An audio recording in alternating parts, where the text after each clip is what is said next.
This here is a completely unplanned 2 year down the line fireside review of the JJRC Q39 buggy, which is actually awesome. I got it for myself a while ago, but ended up handing it to the kids. My son who's 6 and all of his friends absolutely love this thing, and I love the fact that they can just beat on it and it survives everything. You can see this thing has some stories to tell, but it's still going strong.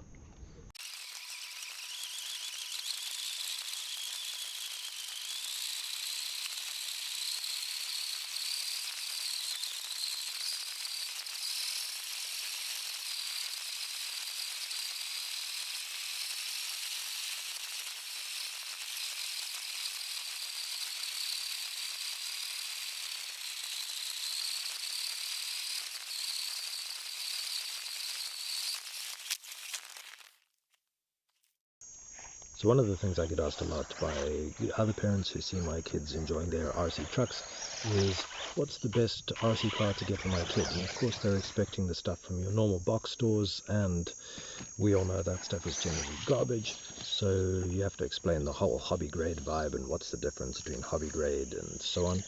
And then as soon as you get to hobby grade, it's way too expensive for most people. The kids have been smashing it around for ages. I drive it quite a bit as well because it's actually a real blast to drive. It handles nicely, it's got good suspension, it's reasonably fast, fast enough to be fun, but generally not to destroy itself. And it's really great. The roll cage here is cool because it protects everything well, and any sort of breakages you can fix with liberal application of zip ties.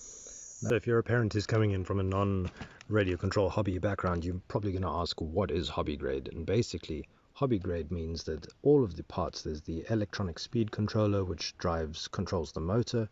There's the receiver, which gets the signals from your handset. And there's the servo, which turns the steers the wheels.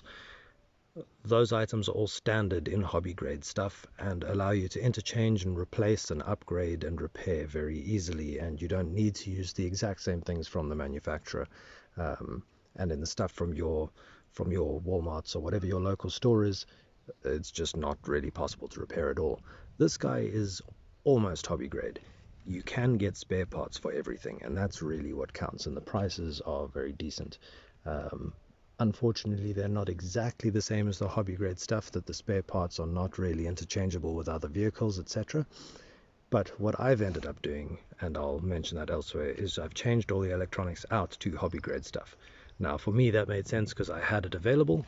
But if you're not deeply invested in the hobby already, you can always buy spare parts designed for this guy from wherever you bought this, whoever stocks these JJRC cars. So in my case, that was Banggood. They've got a good selection of stuff. So that's pretty great. It means that if your kid breaks something, you can keep it going. So the only thing I've had to change in this thing is, well, all of the electronics, but that is because the stock servo died.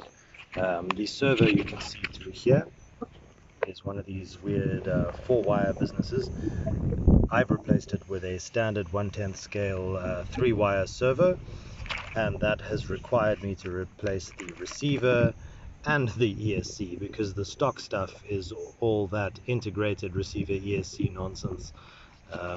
I've used the Quick Run 1060, which is just incredible for a drop-in replacement ESC. It's brilliant. You can just rely on it, and I like that. I've zip tied them in here. This one is for the ESC, this one's for the servo. Obviously they don't, fit standard, but this has been running like this for ages and it's perfect. I run a big 2S, biggish 2S 2200 milliamp hour battery, which is just held down by these elastics, and that gives the kids plenty of run time. At least half an hour for them, because they're stopping and starting all the time. They're not just running flat out. This here is just a Insta360 Go mount, which I've strapped on, and combined with the soft suspension of this thing, it actually results in some pretty nice footage. All in all, it's the closest I've come to when people ask me for a recommendation for a RC car for kids. This thing is pretty hard to beat in my experience. I mean, the cost is really reasonable. Granted, I've doubled the cost with electronics, but there are cheaper replacement options you could go for, and of course the original parts are all available, although as far as I'm concerned, once you start replacing, you may as well actually just go with proper hobby grade stuff all around. But yeah, I mean, 2 years in and it still goes like a bomb. It's still on the original motor. No gears or axles or anything mechanical has been replaced at all, which is impressive as far as I'm concerned.